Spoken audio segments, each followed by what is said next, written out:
Então, nessa ação penal 505, 49, 32, 38, depoimento do senhor Renato Souza Duque. Excelência, questão de ordem. Sim. Na verdade, mais questão de ordem, de dois pedidos, uma observação de objetivo. Defesa se opôs contra a realização do ato, Vossa Excelência já liberou acerca do termo, portanto a matéria na via ordinária está feituosa. Mas a defesa só pediria que Vossa Excelência, então, nesse ato, adotasse a mesma premissa que adotou quando no interrogatório do acusado Antônio Palocci. Naquele ato específico, Vossa Excelência interveio nas respostas do então interrogando e eu advertiu que o esteio das respostas deveria ser aquele estribado na exordial acusatória em relação aos personagens daquela denúncia, sob pena de violação ao devido processo legal. Então esse é o primeiro pedido. O segundo pedido é que tão logo ocorra o interrogatório, Vossa Excelência possa abrir prazo para a defesa consultar os seus constituintes acerca de diligências necessárias.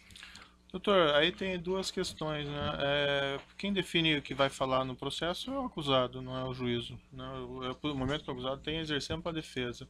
Não cabe ao juízo dizer, diga isso, não diga aquilo. Se eu entender que tem uma questão que não foge à pertinência no momento, eu coloco isso. É uma questão de coerência em relação às intervenções que Vossa Excelência fez, não foram muitas, acho que foram duas, no interrogatório do Correio, e a defesa, inclusive, tacitamente... Já está indeferida a questão, doutor, certo? Já ouvi, já indeferi. A outra questão é qual que é mesmo? Prazo. Olha, sempre que tem uma prova nova no processo, a defesa tem prazo para eventualmente requerer alguma coisa. Perfeito. 5 dias, certo? Agradeço. Bem, então vamos lá.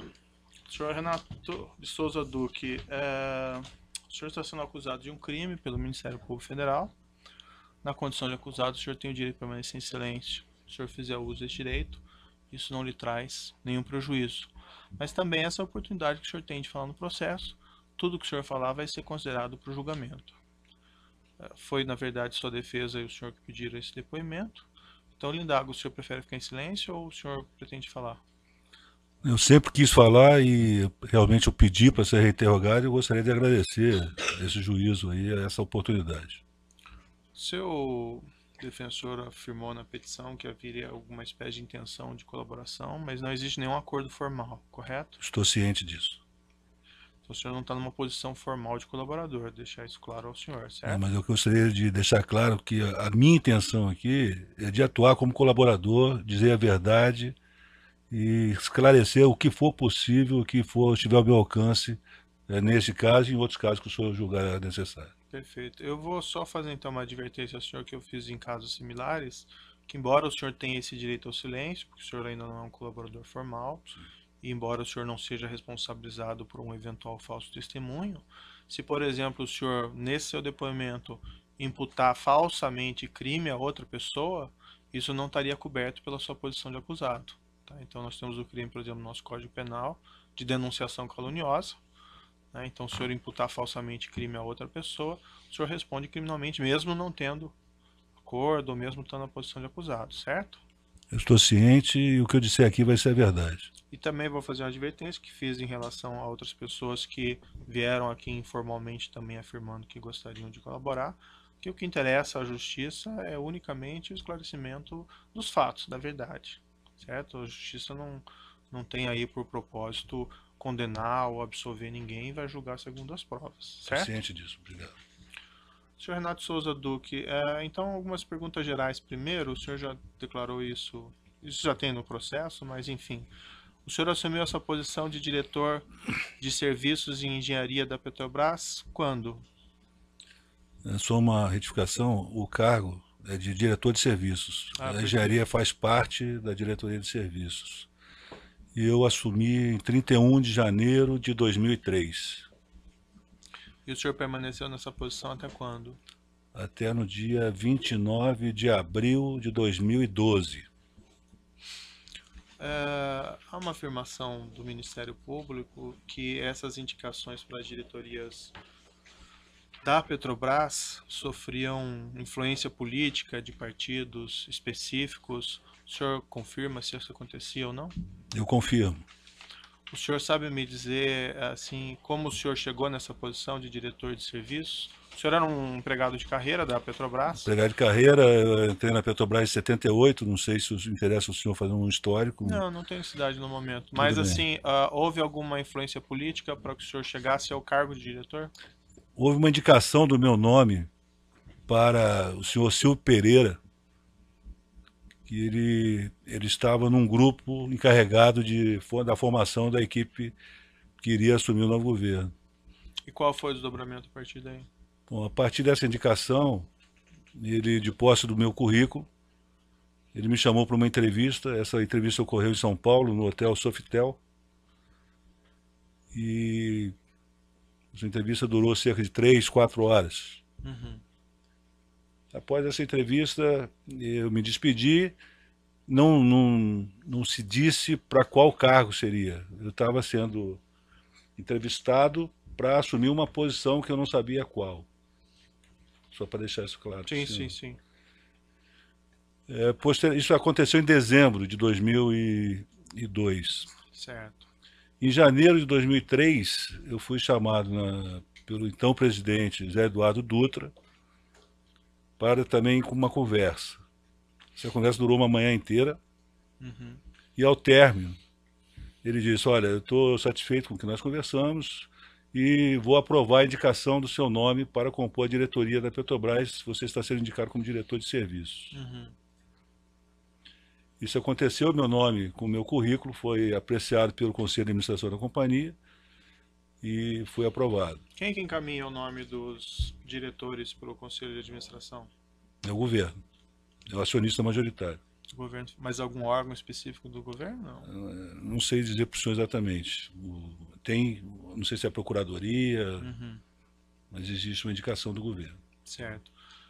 Há uma afirmação também do Ministério Público que tanto o senhor como outros diretores da Petrobras tinham entre as funções uma obrigação de arrecadar recursos para partidos políticos ou agentes políticos.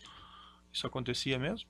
Isso não era uma obrigação, era, digamos, uma consequência. O senhor pode esclarecer?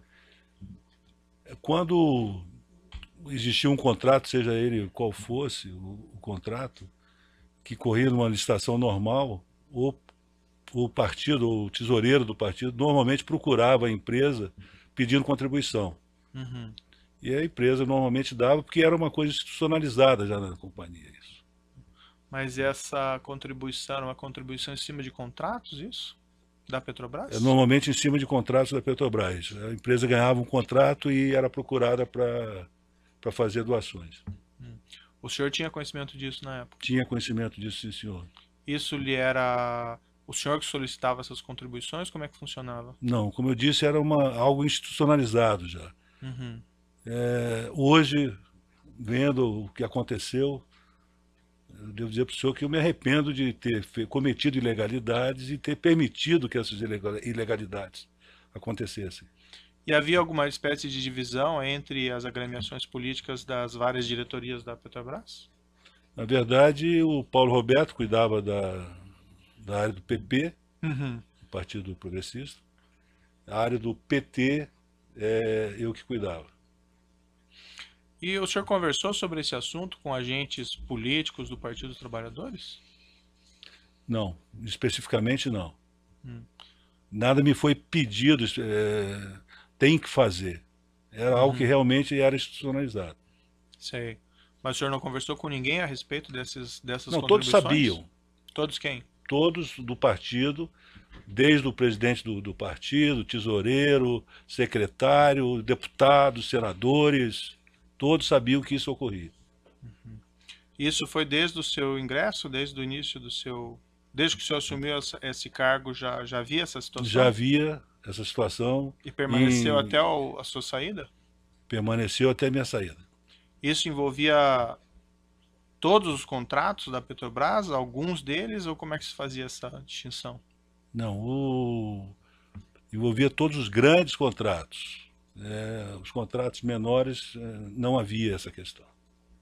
Eu estou falando de contratos 100 milhões, 200 milhões, 1 bilhão, aí realmente essas empresas eram procuradas. Quem que era responsável por arrecadar esses recursos para o Partido dos Trabalhadores junto às empresas? Eram os tesoureiros, né? Inicialmente o Delúbio, depois o Paulo Ferreira e posteriormente o Vacari. O senhor tratou com algum deles a respeito desse assunto? Tratei com os três. Com os três tesoureiros eu tratei desse assunto. Com os três tratou desse assunto envolvendo a arrecadação de valores desses contratos da Petrobras. Eu sabia que isso acontecia Aham. e permiti que acontecesse. E o senhor também, vamos dizer assim, deu aval a essas solicitações dos tesoureiros junto aos dirigentes das empresas? Não havia necessidade do aval, muitíssimo, Mas o senhor porque nunca foi consultado, por exemplo? por empresas não. Hum. Não. E o senhor dizia não havia necessidade do aval, por quê? Porque, como eu disse antes, era algo institucionalizado. Uhum. Eu não precisava chegar na empresa e falar, vocês têm que contribuir, até porque não tinha que contribuir. Não era algo obrigatório. Ganhou a licitação, vai levar a licitação. Vai executar a obra. Então, por que pagavam? Essa é a questão, né? Não tinha necessidade. O senhor também recebeu valores? Também recebi, sim, senhor. E me arrependo. E como é que isso funcionava? O senhor solicitava esses valores? Como é que isso Não, procedia? eu nunca solicitei, meritíssimo. Eu peço que o senhor consulte todas as empresas, inclusive as que estão atuando como colaboradoras, elas podem afiançar o que eu estou dizendo. Eu nunca pedi nenhum benefício em proveito próprio. Existia um esquema que o Barusco conduzia, o doutor Pedro Barusco, e eu aceitei receber esse dinheiro. Ele que providenciava a conversa com as empresas, ele que providenciava os depósitos do dinheiro, e meu erro foi ter aceitado. Uhum. E gostaria, desde já, Benedito, se o senhor me permitir, dizer que o dinheiro que tem, eu gostaria de assinar qualquer documento, eu não sei qual é o documento necessário, para repatriar o mais rápido possível, não tenho interesse nenhum com relação a isso. Certo. Para esclarecer um pouquinho melhor, e como é que funcionava assim? O senhor recebeu quanto? Tinha algum percentual fixo nos contratos ou era negociado a cada contrato? Como é que funcionava? Existia que eu posso dizer para o senhor, uma referência. Hum. Essa referência seria de 1%. Esse 1%, o que o Barusco chamava de casa, ficava com metade, 0,5%, e o resto ia para o partido. Mas isso era uma referência, nem todos os contratos se praticava esse percentual. E se alguém também se recusasse a pagar, não tinha nada não existia nenhuma penalidade. Uhum. Como é que acontecia na prática? De tempos em tempos, o Barusco me informava, eu vou te remeter um valor X. Ele nunca especificou, vou remeter um valor X de determinada obra dado por determinada empresa. Sei. Então, eu posso dizer para o senhor o seguinte, meu sigilo bancário está disponível, eu não tenho como identificar quem fez os depósitos. Mas o senhor não mantinha algum controle, por exemplo, do que o senhor tinha a receber em relação Não. a esses acertos? Esse controle, o Barusco disse que eu era preguiçoso em relação ao trato com dinheiro. Não é questão de preguiça. É que realmente, quando atingiu, principalmente quando atingiu um determinado valor, aquilo para mim era mais do que suficiente. O que você vai querer juntar dinheiro? E eu não usei esse dinheiro. Que determinado valor é esse que você está falando? Quando atingiu 10 milhões de dólares, eu falei, poxa, é muito mais do que eu preciso para viver minha terceira geração. Uhum. Então, a partir daí, eu nem Como é que o controlava. senhor recebia esses valores da sua parte? A minha parte eu recebia em conta no exterior. Conta no exterior. Também Sim, chegou a receber em espécie aqui no Brasil? Não, senhor. Eu fui acusado de ter recebido dinheiro em espécie por alguns delatores. E eu nego, porque não aconteceu. E se pegar a delação, por exemplo, do senhor Júlio Camargo, e quando fizeram a pergunta para ele, ele responde, não, isso não acontecia porque o Duque era muito cuidadoso. Uhum. Então não era questão de ser cuidadoso ou não ser cuidadoso. Eu realmente não aceitava pegar dinheiro aqui. Eu estou confessando para o senhor que eu cometi o crime, Sim. mas aqui no Brasil eu não peguei dinheiro em espécie. O senhor mencionou o senhor Pedro Barusco, também recebia esses valores, não é? Sim. Mais agentes da Petrobras? Não, eu acredito, pelo que eu estou vendo hoje, sim. Não, o Mas senhor sabia na época. não sabia. O senhor sabia que o Paulo Roberto Costa Sabia, recebia? Paulo Roberto eu sabia. Por que o senhor sabia? Eu sabia que era a diretoria dele, eu sabia que tinha muito mais negócios Ah, do que na diretoria de serviços. Ele uma vez comentou comigo que o partido para o qual ele prestava serviço, vamos chamar assim, era um partido que exigia contribuições, o que não acontecia com o Partido dos Trabalhadores. uhum, Né? Então, eu sabia que o Paulo Roberto recebia dinheiro. sei.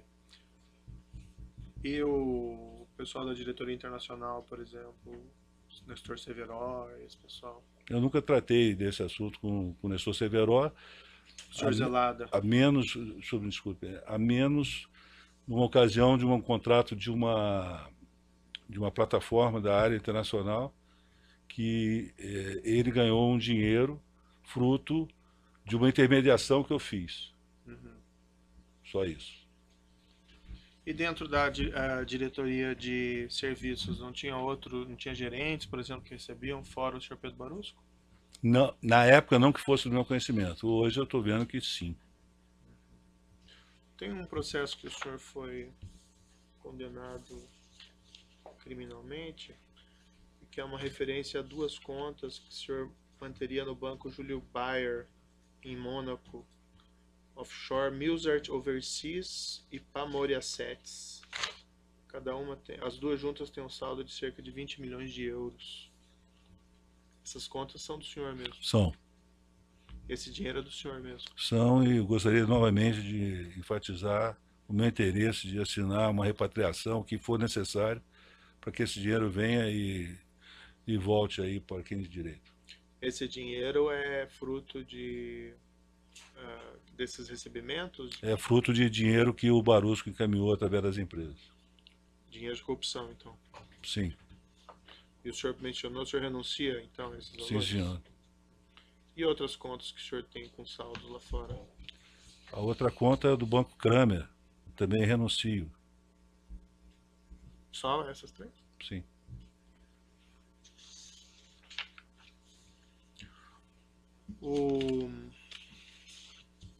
Acho que cabe uma explicação, se eu me permitir. Sim.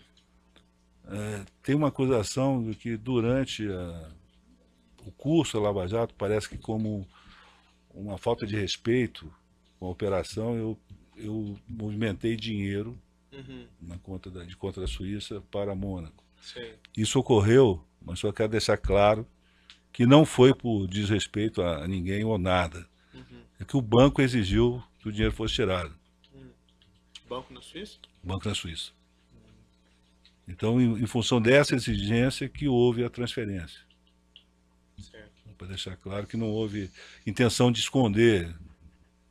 E o senhor mencionava aí no seu depoimento, as empresas pagavam por quê? Eu pensei já muito sobre isso. Se eu me permitir, eu acho que tem pelo menos 5 razões. Se me permitir. Sim. A primeira razão, como eu disse, institucionalizado. Já era, não iniciou com essa administração, com a minha administração, já vinha de outras administrações. Segunda razão, era uma maneira que empresas tinham de roubar os seus parceiros em determinadas obras. Roubar, não sei se o termo está forte, mas é dizer, ó, eu vou pagar uma propina para fulano e acaba não pagando aquele total, não pagando nada e embolsando. Sim. Né? Uma outra razão é diretores de empresas roubando as suas próprias empresas. A gente vê vários casos desses nesses processos que a gente está acompanhando aí. Tem uma outra questão, que são os agentes, que vendem dificuldade, né, para ganhar facilidade. Eles dizem para determinadas empresas que elas só vão operar se pagarem e acabam com isso criando um espírito propício para propina. E quando não haveria a mínima necessidade. Mas esse não é o caso, não, vamos dizer, esse clima não vinha dos próprios agentes da Petrobras? De Não criar essa dificuldade? necessariamente, não necessariamente. Tem vários casos em que hoje a gente olha e vê que o agente ganhou o dinheiro, não passou para ninguém, ele embolsou o dinheiro e quem pagou fez o serviço, executou a obra e ponto. Tá. Não era uma Tem condição. mais alguma razão? Não. Bom, eu falei sócio roubando sócio, eu falei diretor roubando a sua própria empresa. No momento, tem mais uma, mas se eu me lembrar, eu falo para Isso você. não estava relacionado com os convites, por exemplo, para encaminhar nas licitações? Não, senhor. A Petrobras tem um cadastro muito forte, Uhum. né? É difícil você conseguir se cadastrar na Petrobras. Uhum. As comissões tinham toda a autonomia para escolher as empresas que seriam convidadas. Como é que é feita a escolha? Determina linhas de corte em determinados itens, Uhum. tipo a avaliação em segurança, meio ambiente e saúde, a questão jurídica, a questão financeira, a questão de capacidade de realizar a obra. Então, tudo tem notas no sistema. Então, a comissão faz essa linha de corte e encaminha para a diretoria. Se alguma empresa estiver dentro desse range das empresas selecionadas e não estiver constando, a comissão tem que dizer o motivo. Então, não é por aí que isso funcionava. Alguns dirigentes de empreiteiras afirmaram que eles se ajustavam entre eles para participar das licitações da Petrobras, ou seja, fraudavam lá licitações da Petrobras. O senhor não tinha conhecimento disso na época? Não, do jeito que eu estou vendo hoje, não, senhor. O que acontece é que a Petrobras tem um corpo técnico muito forte. Tem o quê? Um corpo técnico muito Sei. forte, né? E, por exemplo, na área de engenharia eu devia ter no mínimo 50 engenheiros trabalhando com orçamentação. Uhum. Então a Petrobras contrata dentro do orçamento dela. Sei. Quanto mais informações tem para fazer o orçamento, menor é o range entre o preço inferior e o preço superior. Se você tem poucas informações, você aumenta esse range. Estou falando em relação a informações de projeto. Sei. Então, a maneira como isso é operado dentro da companhia, eu, por exemplo, não tinha acesso a orçamento. Sim, mas esses ajustes de licitação entre as empresas que participavam da licitação, o senhor não tinha conhecimento? Meritivo, eu fui uma vez instado por duas empresas a fazer um esquema para determinar que obra iria para cada empresa. Uhum. Falei, isso jamais eu faria, porque se o dia que alguém fizer alguma coisa desse tipo na Petrobras, quem ganhar vai achar que ganhou com preço ruim, quem ficar de fora vai achar que foi prejudicado. Sei. Então, eu não vou fazer isso.